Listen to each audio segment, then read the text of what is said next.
Partai Golkar Melkias Markus Mekeng, saudara, meminta Partai Golkar realistis menyangkut Ridwan Kamil yang digadang-gadang PDI Perjuangan jadi cawapres Ganjar Pranowo. Lewat pernyataan tertulis kepada Kompas TV, Wakil Ketua Umum Partai Golkar Melkias Markus Mekeng menyatakan kader dan akar rumput partai akan kecewa jika kader Golkar tidak jadi cawapres Prabowo Subianto.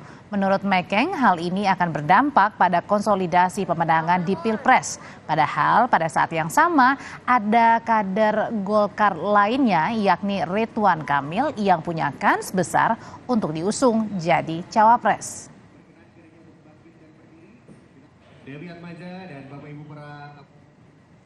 Kata Wakil Ketua Umum Partai Golkar Melkias Markus Mekeng, Partai Golkar kan punya kader Ridwan Kamil yang bisa maju pada kontestasi Pilpres ini. Semoga partai akan berpikir realistis dan pakai akal sehat untuk mendorongnya.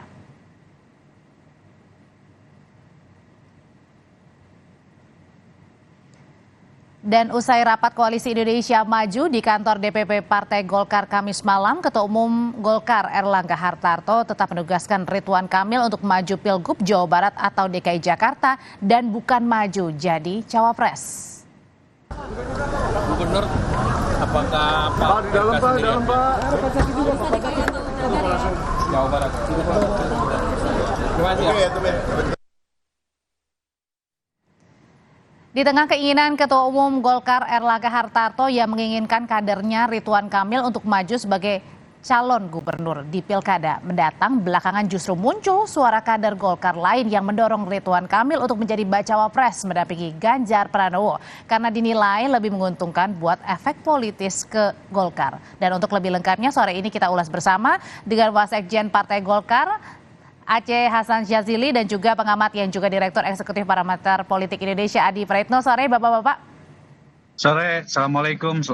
Pak Sore, Adre. Waalaikumsalam. Saya mau ke Kang Aceh dulu. Kang Aceh, ini kan Partai Golkar jadi melihat yang lebih menguntungkan mana sih, memajukan Kang Emil menjadi gubernur atau mendorongnya untuk menjadi bacawa pres entah ke Mas Ganjar atau ke Pak Prabowo? Ya, mendorong Pak Erlangga Hartarto dong sebagai ketua umum untuk menjadi cawapres dari Pak Prabowo, itu yang sekarang menjadi prioritas.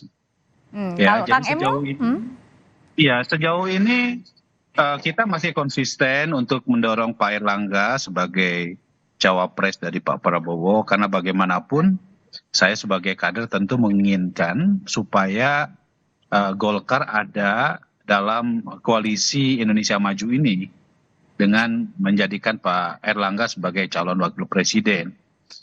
Nah, soal posisi Pak Emil, saya sebagai Ketua DPD Golkar Provinsi Jawa Barat tentu punya keinginan Pak Emil yang memiliki tingkat popularitas dan elektabilitas yang sangat tinggi di Jawa Barat, kita dorong bekerja untuk kemenangan partai, ya, agar pemilu 2024 nanti beliau betul-betul bisa mendorong Partai Golkar menjadi partai pemenang. Dan setelah itu, jika Golkar menjadi pemenang di Jawa Barat, maka kita dengan sendirinya Pak Emil akan next election dalam pilkada tentu akan lebih mudah gitu untuk menjadi gubernur kembali di Jawa Barat. Gitu. Oke, tapi kan kalau kata Waketum Partai Golkar sendiri, yakni Pak Mekeng bilang realistis dong, kenapa enggak majukan Kang Emil nih sebagai bacawa pres, kan udah ada tawaran. Harus dilihat pernyataannya Pak Mekeng itu dalam konteks kalau Pak Erlangga ya tidak menjadi cawapres. Jadi tetap Pak Mekeng menginginkan supaya Pak Erlangga itu diutamakan sebagai ketua umum partai menjadi cawapres gitu loh. Artinya kalau tidak dimajukan atau tidak dipilih, artinya boleh ya, dong Kang Emil? Enggak. Makanya saya tidak mau berandai-andai. Sekarang fokus kita adalah memastikan bahwa Pak Erlangga bisa dipertimbangkan oleh Pak Prabowo sebagai calon wakil presiden gitu loh. Maka karena kita pun juga ada kader partai di internal kita ya yang tadi disampaikan oleh Pak Mekeng.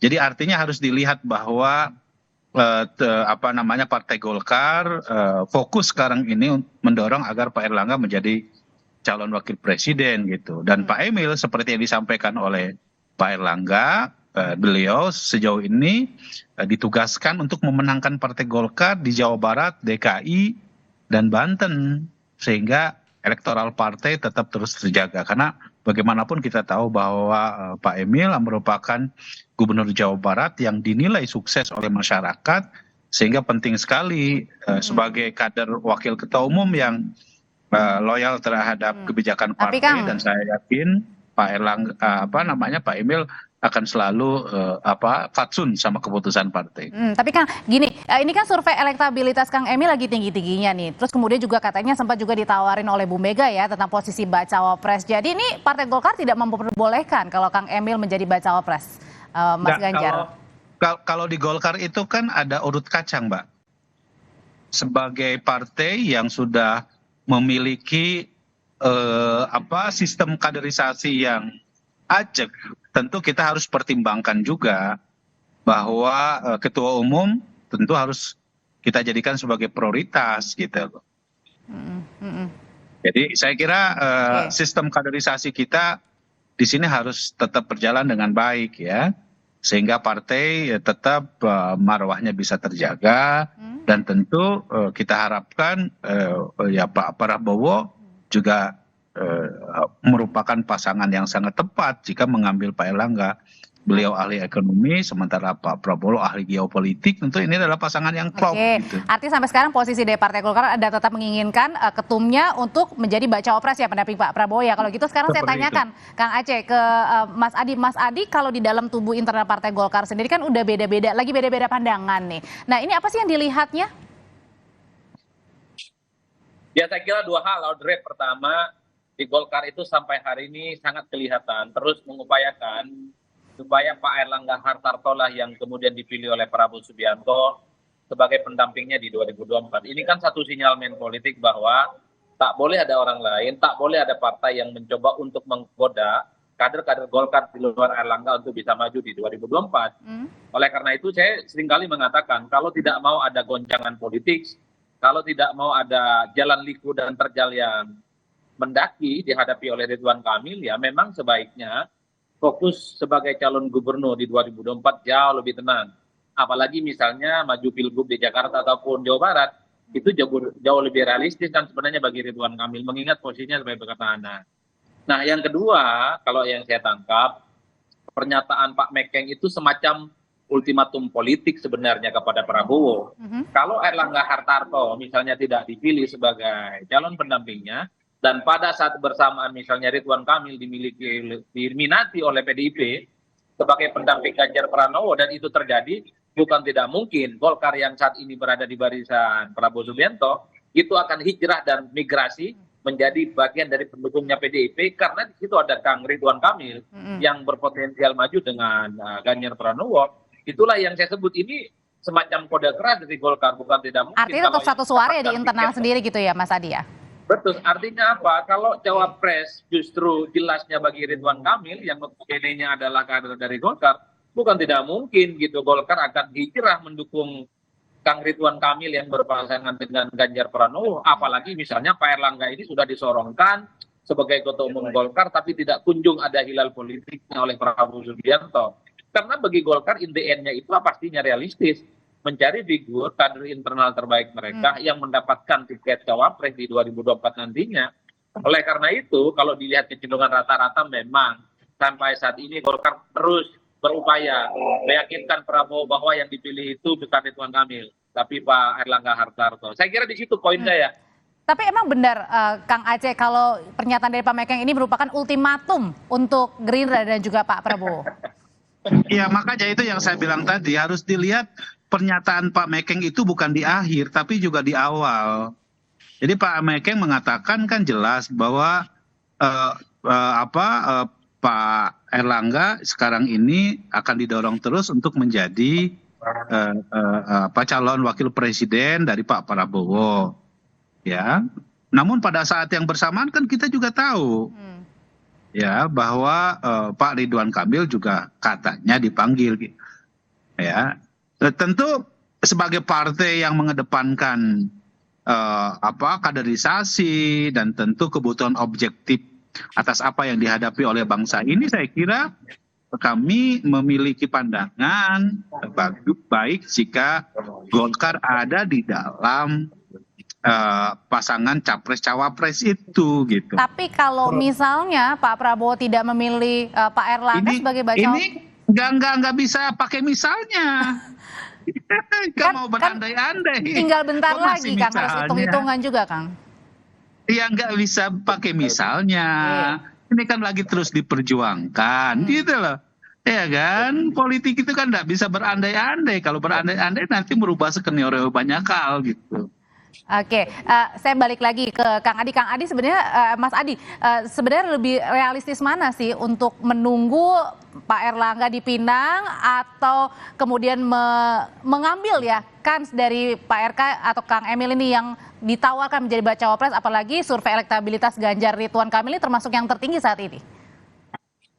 Ya, kalau segala halnya itu diakur atau diukur dari angka-angka elektabilitas, mestinya sejak lama Erick Thohir lah yang sebenarnya dipilih oleh Prabowo Subianto, Audrey. Karena kalau kita lihat posisi cawapres favorit sampai saat ini itu sebenarnya adalah Erick. Justru mengungguli Ridwan Kamil, justru mengungguli Mahfud MD dan seterusnya.